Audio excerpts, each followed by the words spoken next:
Shepard did everything right. More than we could have hoped for.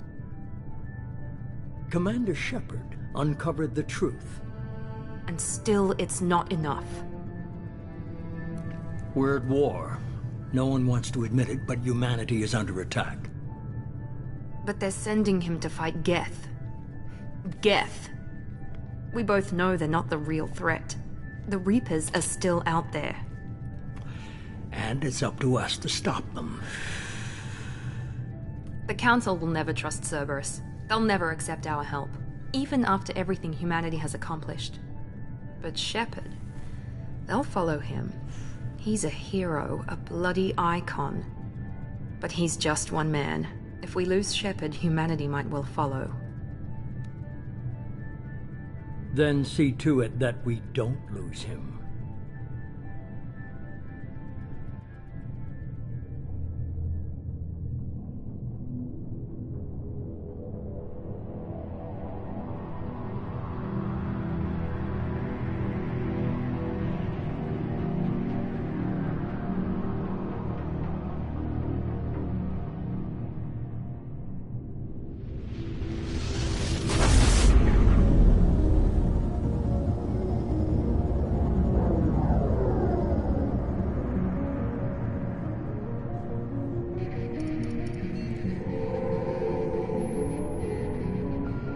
Disengaging FTL drives.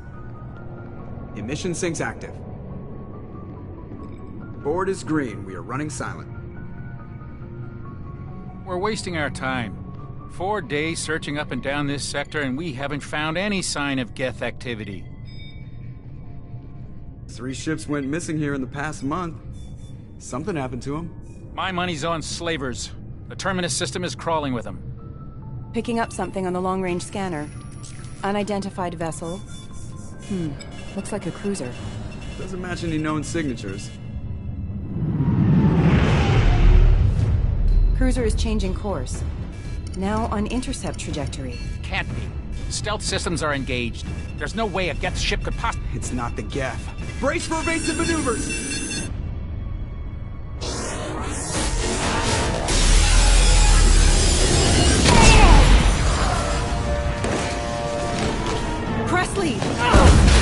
Kinetic barriers down.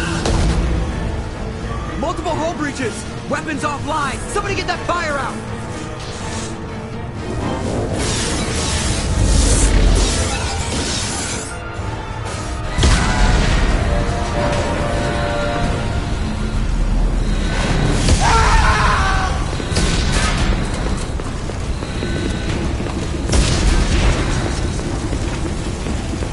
Shepard! Distress beacon is ready for launch. Will the Alliance get here in time?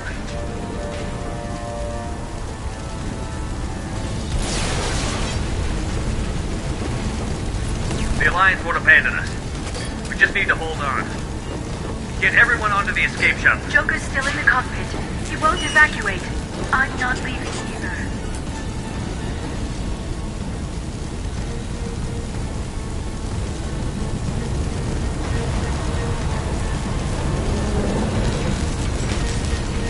Get to the damn shuttle.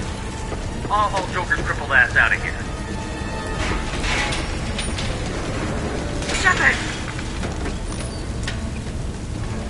Get the hell out of here.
Come on, Joker. We have to get out of here. No, I won't abandon the Normandy. I can still save her.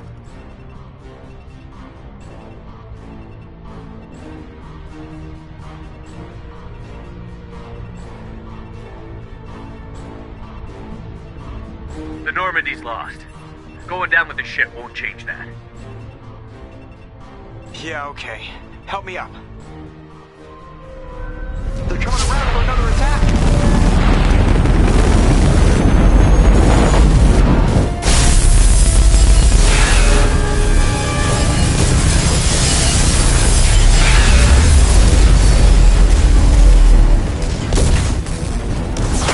Watch the arm!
Just another routine mission.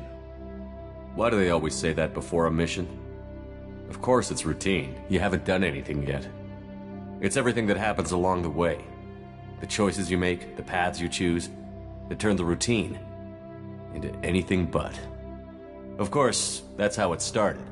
A routine mission, answering a distress call. And look where that got me.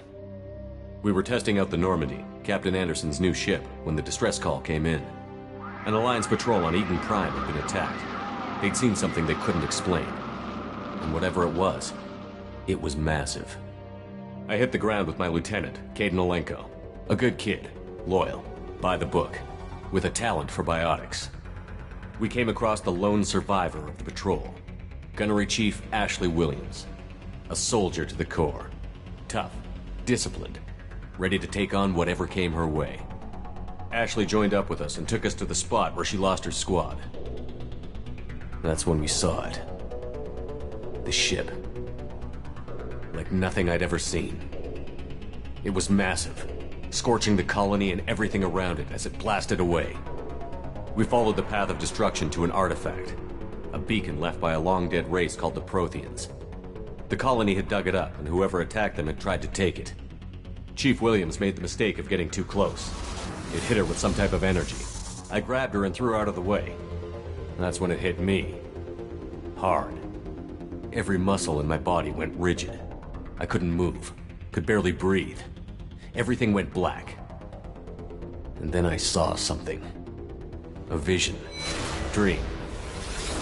A nightmare. By the time I woke up, we were halfway to the Citadel on our way to meet the Council. I was expected to explain what I'd seen. Anderson came along. So did Adina, our political representative on the Citadel. With those two heavyweights, it seemed reasonable we could persuade the Council that the ship we'd seen was a potential threat, as was the individual behind the attacks. The main suspect for the Eden Prime massacre was a Turian Spectre named Saren. He'd been seen by one of the survivors from the colony at Eden Prime. and there was some evidence to suggest that the ship was connected to Saren. But even Udina's pointed out they needed proof, which meant I needed proof. Fortunately, I wasn't alone in my search. Garrus, another Turian, wanted to help. A top agent for Citadel Security. Despite orders from his superiors that he shouldn't get involved, he told me he was suspicious of Saren, and he had some useful leads. More importantly, he was willing to share them. That led me to Rex, the biggest, nastiest-looking Krogan bounty hunter I'd ever seen. He turned out to be more than just a brute. It was his intel that led to a fugitive with incriminating evidence on Saren.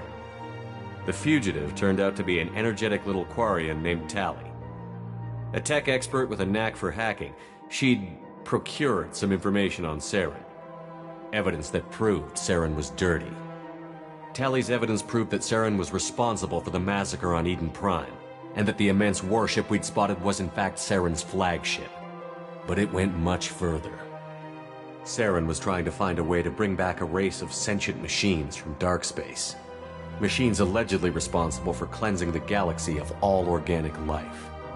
These Reapers were blamed for wiping out all life 50,000 years ago, including the Protheans, then disappearing back through the mass relays to dark space, leaving no trace they'd ever been. That explained why Saren was after the beacon, and it made some sense out of my visions. But not much else. We couldn't convince the Council that the Reapers were a threat, but they agreed Saren had to be stopped. They stripped him of his Spectre status and gave me the honor of becoming the first human Spectre. My first task? Bring down Saren. Anderson decided to stay behind, giving up his ship, the Normandy. He told me I would need it more than he would. He also pointed me in a direction. Liara, a Prothean expert, adept in biotics, and maybe most importantly, daughter of Benezia, Saren's top lieutenant. And like most Asari, as beautiful as she is intelligent, and born with a unique ability to meld with other species. Liara was able to help me decipher some of the vision the beacon had given me. Nothing concrete, but it gave me some clues. And a new appreciation for the Asari. Her technique for accessing my vision was unexpected, but not at all unpleasant. Ashley was a little concerned about the connection I shared with Liara. As commander, I knew either relationship had the potential to interfere with the mission. I told Liara about how I felt. Apparently she'd felt it too. But we agreed we wouldn't let it get in the way of our mission. Finding Saren. Thanks to Liara's help, we had our next lead. Benezia. Saren had taken her to Novaria, where he'd enslaved a dangerous race of insect-like creatures, the Rachni. He ordered Benezia to use the same technique Liara had used on me to extract information from the Rachni Queen. The Queen's drones were everywhere, and they weren't happy. We had to fight through hundreds of them to get to Benezia. By the time we arrived, Saren was gone. With the information. I tried to reason with Benezia, but Saren had indoctrinated her. He had somehow acquired the ability to control people's actions and wills. Benezia wouldn't surrender, and Liara was forced to watch her mother die in her arms. And I was left with an angry, dangerous Rachni Queen to deal with. She claimed her drones would do no harm if I released her. But the Rachni had terrorized the galaxy before. I couldn't do it. I wouldn't doom an entire species for past sins. And the Queen was true to her word. She left and took her army of drones with her. With Saren's top lieutenant dead, he was quickly running out of time and places to hide. I tracked him down at his base on Vermeer, but we soon learned it was more than a base of operations. It was a breeding ground. Saren was breeding an army of Krogan. He'd found a cure for the genophage, a disease inflicted on the Krogan to prevent them from breeding and taking over the galaxy. But the Krogan Saren was breeding were slaves, mindless beasts that obeyed Saren's will. I had to destroy the base, and all its research. Rex disagreed. Violently. Rex wanted the genophage cure for his people.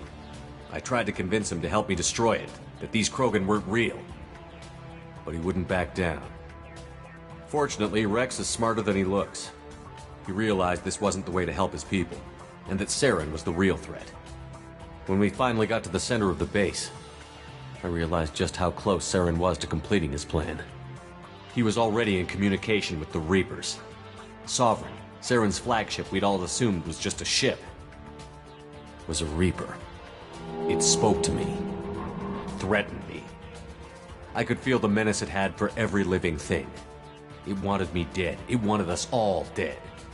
And I knew it was capable of doing just that. What I couldn't understand was why Saren would help it. But there was no time to think about it. Sovereign knew where we were. We had to destroy the base and get the hell out. I split up my team in 2 squads, sending Ash with one and Kaidan with the other as a distraction. We had a nuke, and we planned to use it. Before we could detonate the bomb, Saren showed up. We fought. I stalled him to make time for my team. And in talking to him, I realized the truth. It wasn't Saren who was indoctrinating everyone. It was Sovereign. The Reaper. And Saren was in deeper than all of them. He tried to convince me he was still in control. Said he found a way to reduce the Reaper's influence, but he was kidding himself. Or believing the lies Sovereign was telling him. Before I could convince him to stop, he ran, leaving me just seconds to extract my squad mates. I tried, but I wasn't fast enough. I could only save one of them. Kaidan was a good man, and a great soldier. But I had to choose, and I chose Ash. That was the last time Saren would slip away from me. I knew then, the next time we met, one of us would die. With my team mostly intact, we chased Saren and his army to Ilos, a long-lost planet that had once belonged to the Protheans. As we prepared for what we knew would be a desperate fight, I spoke to my crew. We were just one ship, against Saren's growing army. I assured them all that despite the odds, we could defeat him. Liara saw through my words. She knew I was hurting after Kaidan's death. She could sense my doubts. We both knew this mission could be our last. Until that moment, we'd put our feelings aside for the sake of that mission. But why wait? We gave in to each other, and it was perfect. While it lasted. We arrived on Ilos, close behind Saren. Once on the planet, we discovered a Prothean databank that helped me put the final pieces of my vision together. The Reapers had come 50,000 years ago, and every 50,000 years before that, each time purging the galaxy of life. The Protheans had fought and died, like every species before them. But a few survived long enough to leave a parting gift. The Protheans had discovered that the Citadel was the key to controlling the mass relays.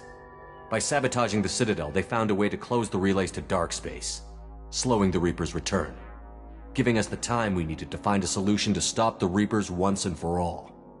Saren knew this. He was leading his army to take control of the Citadel and re-establish the relays to dark space, bringing the waiting Reapers here to destroy us all. We followed him to the Citadel. It was intact, but heavily damaged. He had caught the Council fleets by surprise, and they were only now regrouping. And with Sovereign as his flagship, there was little hope the fleets could counterattack with enough strength to take back the Citadel.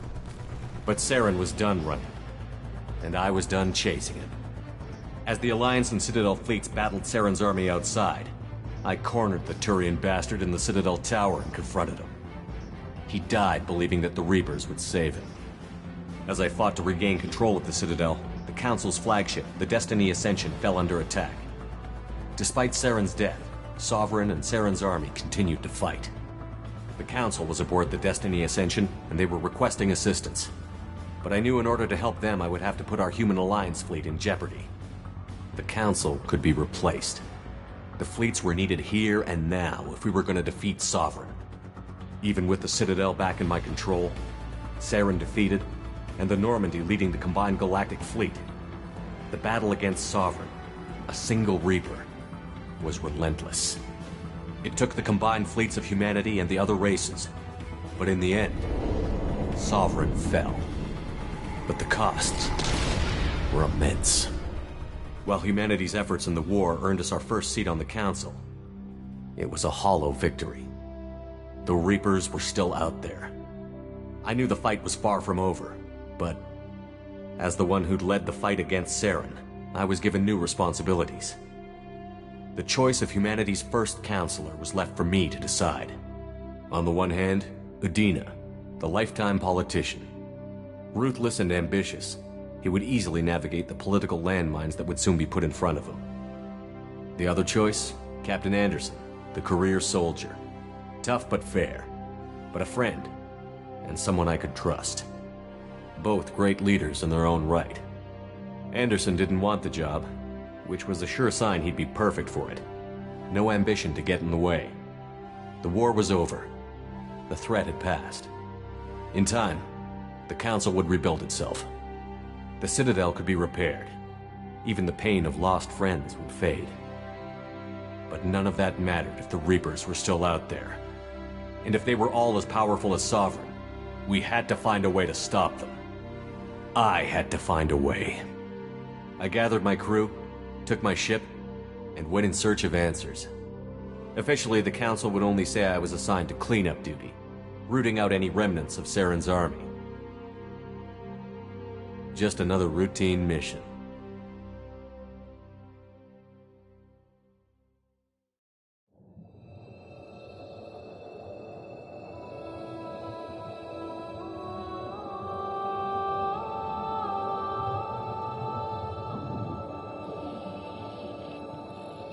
Commander Shepard has been recovered. The Lazarus Project will proceed as planned.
reacted.